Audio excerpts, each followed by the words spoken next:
Excel 2013 के इस tutorial में हम addition, subtraction, division, multiplication, percentage और इफ की कुछ कंडीशंस को यहाँ और बेहतर तरीके से समझने की कोशिश करेंगे। मिसाल के तौर पर अगर मेरे पास यहाँ रैंडमली 3 डिफरेंट वैल्यूज हैं और मुझे इन तीनों वैल्यू को बेसिकली ऐड करके इनका आंसर अगर इस सेल पर देखना है तो वो हम कैसे परफॉर्म करेंगे।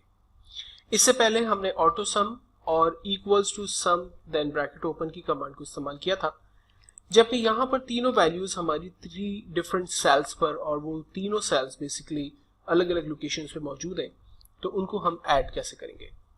फार्मूला अगेन स्टार्ट हम करते हैं इक्वल्स की साइन के साथ। इक्वल्स टू फर्स्ट वैल्यू हमने डिफाइन की, इस फर्स्ट वैल्यू को बेसिकली हमें ऐड करना है दूसरी वैल्यू के साथ, इसलिए हम ऑपरेटर प्लस का डिफाइन करेंगे। सेकंड वैल्यू हमने डिफाइन की, प्लस किया, और थर्ड वैल्यू हमने डिफाइन की, और चूंकि अब नेक्स्ट वैल्यू नहीं है इसलिए हम यहीं पर ही एंटर बटन प्रेस करेंगे तो हमारे पास आंसर आ जाएगा 1966।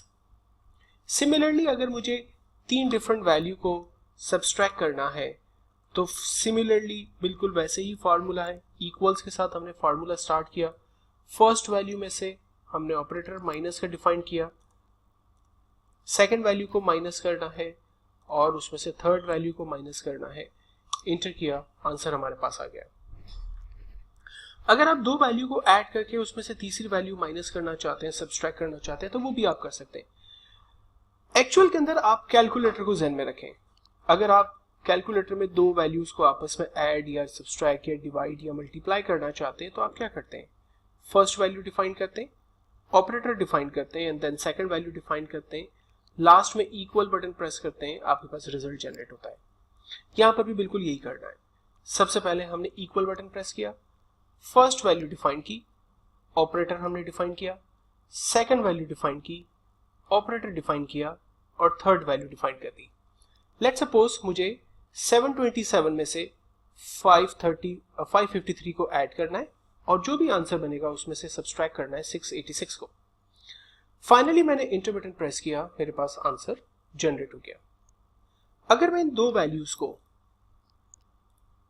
सब्सट्रैक्ट, डिवाइड या मल्टीप्लाई करना चाहता हूं तो एक्सेल के अंदर बेसिकली डिवाइड के लिए हम इस सिंबल को इस्तेमाल करते हैं और फार्मूला है इसके लिए equals to first value divided by second value and then enter, हमारे पास रिजल्ट आ गया। सेम तरीके से अगर मुझे मल्टीप्लाई करना है तो equals to first value multiply by second value, enter press किया, हमारे पास रिजल्ट जनरेट हो गया। और याद रखिएगा कि अगर आपको मल्टीप्लाई के साथ डिवाइड और एडिशन और सब्सट्रैक्शन को यूज करना है तो वो भी आप आसानी से परफॉर्म कर सकते हैं। तो ये कुछ सिंपल मेथड है जिसके जरिए हमने एडिशन की कमांड और डिफरेंट फार्मूलाज को यहाँ पर शेयर किया। अगर आपके पास कंटिन्यूएशन में वैल्यूज है तो हमने लास्ट अपने ट्यूटोरियल में डिस्कस किया था कि आप ऑटो सम के फार्मूले की मदद से तमाम का टोटल हासिल कर सकते हैं। जब हम ऑटो सम के बटन पर क्लिक करते हैं तो हमें ये रेंज डिफाइन करता है और हमसे कंफर्म करता है कि अगर ये रेंज बिल्कुल ठीक है तो हम इंटर प्रेस करें, हमारे पास रिजल्ट आंसर जनरेट हो जाएगा। अगर आप यही काम कीबोर्ड की मदद से करना चाहते हैं तो ऑल्टर इक्वल की कमांड को इस्तेमाल करते हैं। Alter equal basically auto sum का शॉर्टकट है, आपको रेंज डिफाइन कर रहा है। अगर आपके ख्याल से वो रेंज बिल्कुल ठीक है देन आप इंटर बटन प्रेस करें, आपके पास टोटल आंसर जनरेट हो गया। सिमिलरली अगर आपके पास वैल्यूज डिफरेंट शीट्स पर मौजूद है, लेट्स सपोज शीट नंबर 1 पर मेरे पास एक ये वैल्यू मौजूद है 553 और शीट नंबर 2 पर लेट्स सपोज मेरे पास एक और वैल्यू मौजूद है 600। इन दोनों वैल्यू को मुझे ऐड करके इनका आंसर मुझे शीट नंबर 3 पर जनरेट करना है। तो ऐसा करने के लिए रूल बिल्कुल वही है, हम फार्मूला स्टार्ट करते हैं इक्वल की साइन के साथ। हमें जाना होगा उस जगह पर जहां पर हमारी पहली वैल्यू अवेलेबल है, यानी शीट 1 पे। शीट 1 पे आने के बाद हम फर्स्ट वैल्यू को सिलेक्ट करते हैं जो कि 553 है। चूंकि हमें इसे ऐड करना है शीट नंबर 2 पर मौजूद वैल्यू के साथ, तो इसलिए हम शिफ्ट के साथ प्लस का साइन प्रेस करते हैं एंड देन शीट नंबर 2 पर जाकर सेकंड वैल्यू को सिलेक्ट करते हैं। सेकेंड वैल्यू को सेलेक्ट करने के बाद आपको इसी शीट पर रहते हुए इंटर बटन प्रेस करना है। शीट 3 पर आंसर आपके पास जनरेट हो जाएगा। और सबसे अच्छी बात यह है एक्सेल के अंदर कि जब आप किसी भी वैल्यू को चेंज करते हैं तो उसके आंसर ऑटोमेटिकली अपडेट भी होते हैं। लेट्स सपोज मैंने शीट 2 की वैल्यू को चेंज किया और इसका आंसर शीट 3 पर अपडेटेड मुझे नजर आ रहा है। इसको मजीद आसान करते हैं।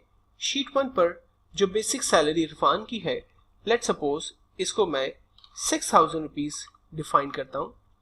आप देखिएगा कि जैसे ही मैं इसकी बेसिक सैलरी को 6000 रुपीज एंटर करता हूं, उसका इंपैक्ट मेडिकल पर आएगा, हाउस रेंट पर, कन्वेंस अलाउंस पर, टोटल पर, टैक्स पर और टेक होम पर। तमाम फार्मूलाज ऑटोमेटिकली अपडेट होंगे।